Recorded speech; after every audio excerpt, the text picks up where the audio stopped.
What I saw was a volcano where giant balls of fire were shooting up, just like a movie site.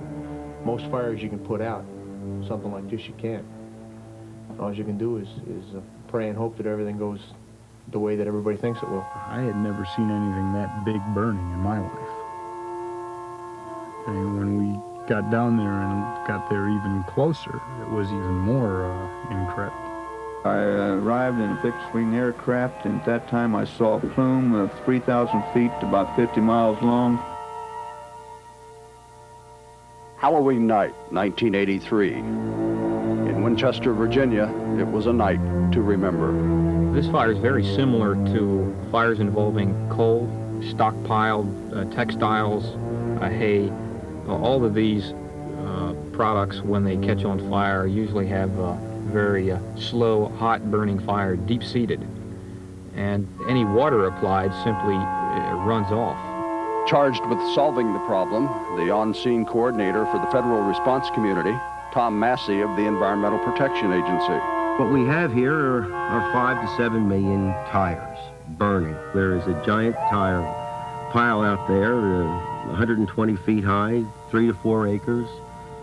5 to 7 million tires on fire. There's a big oven out there cooking oil.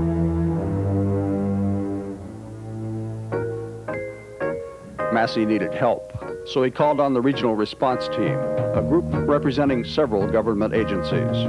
I told them I needed their help on scene. Federal agencies came out and helped me. The Department of Interior, the Forestry Service, the Center for Disease Control, United States Coast Guard strike teams came on scene.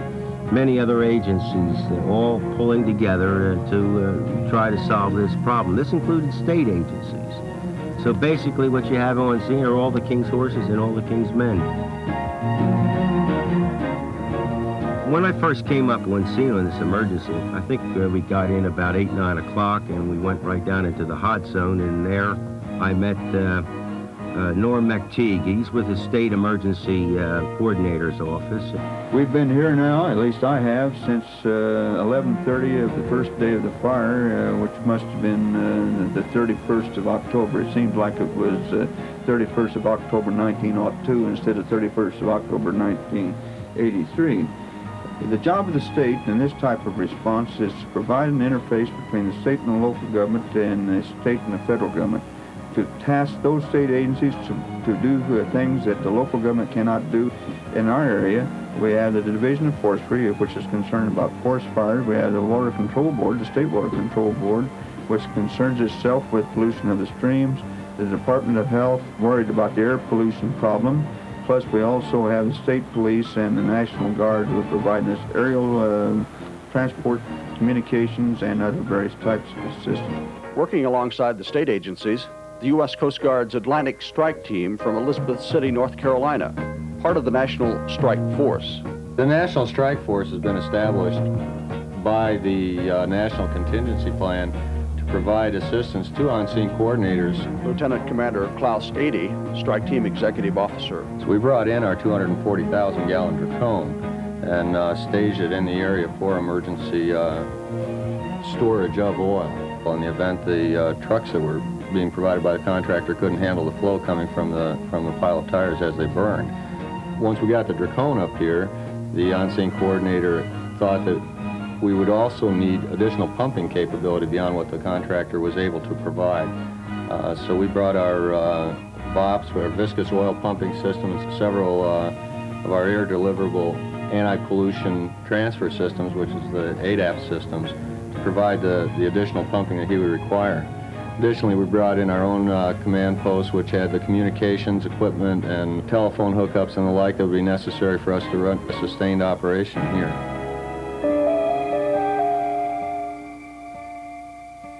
Another key member of the response team was the Scientific Support Coordinator, Joe LaFanera of the Environmental Protection Agency's Environmental Response Team in Edison, New Jersey. Fire here is very similar to a bog fire, in that it's smoldering underneath, and there is very little fire at the surface, but the material itself is literally reacting with itself to form products that come to the surface and burn, and in this case also sink to the bottom of the pile and flow out. Part of our function as scientific coordinator was to assist in the evaluation of the threat of pollution of the air, groundwater, and surface water. We had to take priorities first. The first priority was to identify any materials coming off that pile, coming out of that fire, that would affect the breathing air. Do we have a potential for those substances getting to the people that live in the area? We also look to see if there is a potential for the hazardous substances to get into the food chain and to, in essence, move out and possibly affect others. Kent Gray from the Centers for Disease Control in Atlanta was also concerned about the health and safety of the workers on site. We needed people in respiratory protection close to the fire and in the pit area. And at that point, it was consensus of the response team that we needed to pull everybody back, get them into respiratory protection, get them into protective coveralls and this type of thing, and to establish a site safety plan to assure that everything and everybody would be protected. Personnel in the exclusion zone were required initially to wear totally self-contained breathing apparatus in addition to fully protective outer garments, which were either disposable or after proper disinfection and cleansing may be able to be returned to another use. It was particularly important that we made sure that all personnel entering the exclusion zone had this protection so that in the event of any splash, any cloud dispersion among them or anything like that, that they would be protected from contact with products which at that time and even now are unknown. Steve Grainer from the Virginia Office of Emergency and Energy Services was the man responsible for enforcing the site safety plan. Your respirators, your face pieces have to be drawn as tight can be, all about the face to ensure an integral seal with the face so that vapors aren't allowed to enter the face piece from around the perimeter of the mask, around the sides of the face piece. If that were the case, there'd be no sense in having a respirator on at all. And how does it feel to work in this protective gear? Miserable. You're hot, you sweat, no place for the perspiration to go except down into your boots. It's just, it's uncomfortable. You got to work to get every breath you need because of the respirator that's on. I mean, the air doesn't flow as free as it would with a self-contained breathing apparatus or even without a respirator. You have to pull the air through the cartridges. It's a lot of hard work. Uncomfortable, yes, but it didn't seem to slow down machinery technician first class Jim Haight of the Atlantic Strike Team. Here's his agenda for a typical day. What we're going to do is finish pumping out the secondary containment basin. We're going to dig a hole with a backhoe in order to drop our pump into it. And we're going to squeeze all the leaves out of it with a backhoe. And then our pump can take suction on it. Right now, the pump's jamming up with the leaves. Simple. Coast Guard Strike Team members were also monitors, keeping an accurate record of everything going on at the site. We have a monitor at the decon area.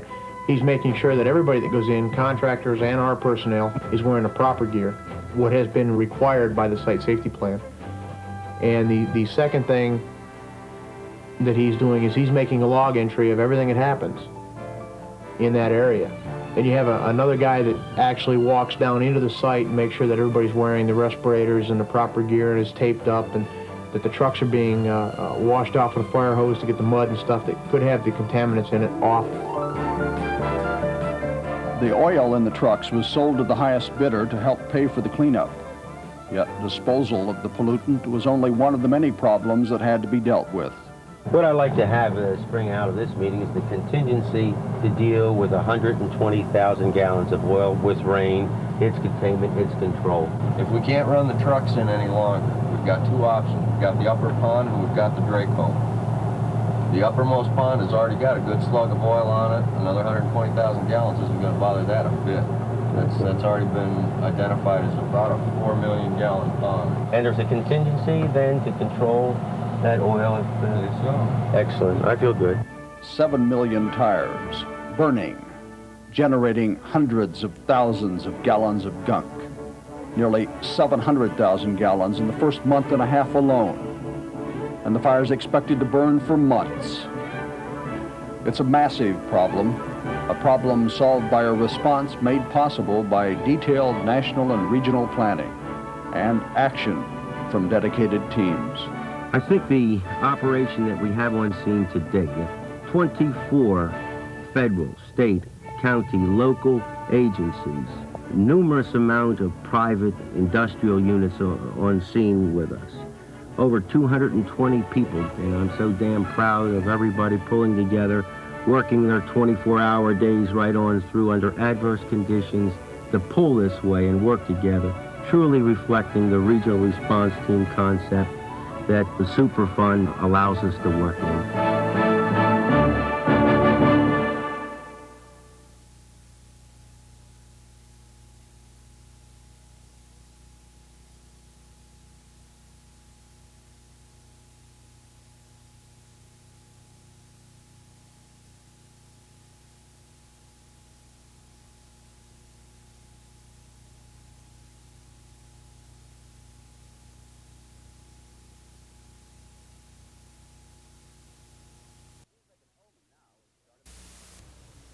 It seems like an omen now. It started on Halloween, and it burned, and burned, and burned. You could see the smoke from 3 states, some 50 miles away. It's finally over. After 8 months, no more smoke, no more Winchester tire fire. The fire cost the federal government $1.7 million in EPA Superfund money, and it cost Frederick County over $10,000. Nobody knows how much it cost Paul Reinhardt, who collected all the tires. I've heard 5 million, 6 million, 7 million, 8 million. It's hard to follow here. They're welcome to come and count them. The best guess is that over 11 years, Reinhardt collected over 9 million tires in a plan to try to solve the energy crisis, a plan he claimed was sabotaged. No question in my mind that it was set on fire because I was there, I'd say, not over 10 minutes afterward, and it was just a little spot about 20 feet long. That little spot grew and grew and grew. So did official involvement over the months. It went like this. The United States government has taken over the management of it.